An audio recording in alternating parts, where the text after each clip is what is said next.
நம்ம நிறைய இடத்துக்கு போயிருக்கோம். ஹாஸ்பிட்டல்ஸ், தியேட்டர்ஸ், பல ஊர்ல நடக்கிற திருவிழாக்கள், கல்யாண மண்டபம், இங்கெல்லாம் கண்டிப்பா என்ன இருக்கணும்னு பார்த்தீங்கன்னா ஜெனரேட்டர். முக்கியமா ஹாஸ்பிட்டல்ஸ்ல, அதுவும் எமர்ஜென்சி சிச்சுவேஷன்ல கண்டிப்பா ஜெனரேட்டர் வேணும்.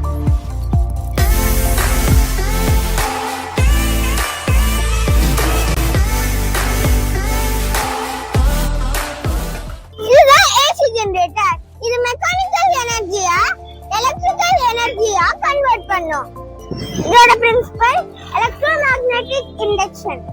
ஏசி ஜெனரேட்டர்ல 4 பார்ட்ஸ் இருக்கு: stator, rotor, slip ring and brushes. இப்ப ஒவ்வொரு பார்ட்டையும் டீடைலா பார்க்கலாம். இதுதான் ஸ்டேட்டர்.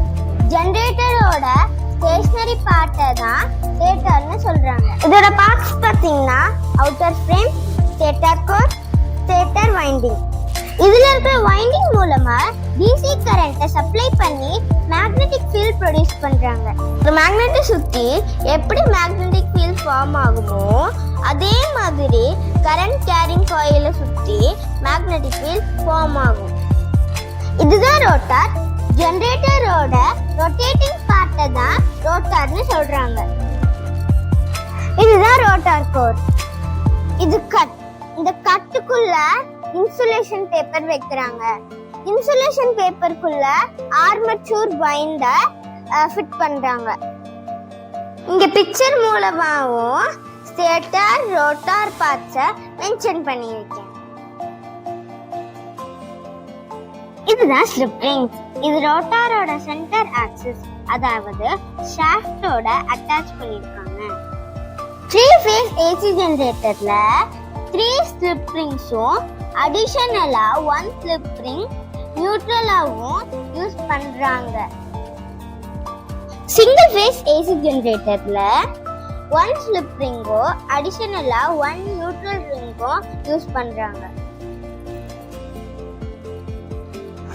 இதுதான் கார்பன் பிரஷஸ். இந்த பிரஷஸ் ஸ்லிப் ரிங்ஸோட டச் ஆயிட்டே இருக்கும். ஆர்மேச்சர்ல இன்டியூஸ் ஆகிற கரண்ட் ஸ்லிப் ரிங்ஸ் அப்புறம் பிரஷ் வழியா அவுட்புட்டை எடுக்கிறாங்க. ரோட்டாரை நம்ம டிஃபரெண்ட் மெத்தட்ல ரொட்டேட் பண்ண வைக்கலாம்.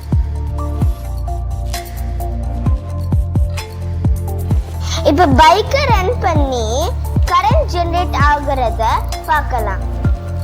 ஸ்டேட்டர்ல கிரியேட் ஆகுற மேக்னெட்டிக் ஃப்ளக்ஸ் ரோட்டாரோட ஆர்மேச்சர் காயிலோட லிங்க் ஆகும். அப்ப மேக்னெட்டிக் ஃப்ளக்ஸ் சேஞ்ச் ஆகும். அதனால கரண்ட் ஆர்மேச்சர் காயில்ல இன்டியூஸ் ஆகும்.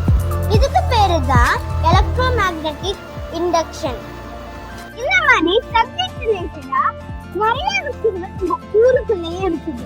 கண்டிப்பா விசிட் பண்ணி நிறைய விஷயங்கள் தெரிஞ்சுக்கோங்க.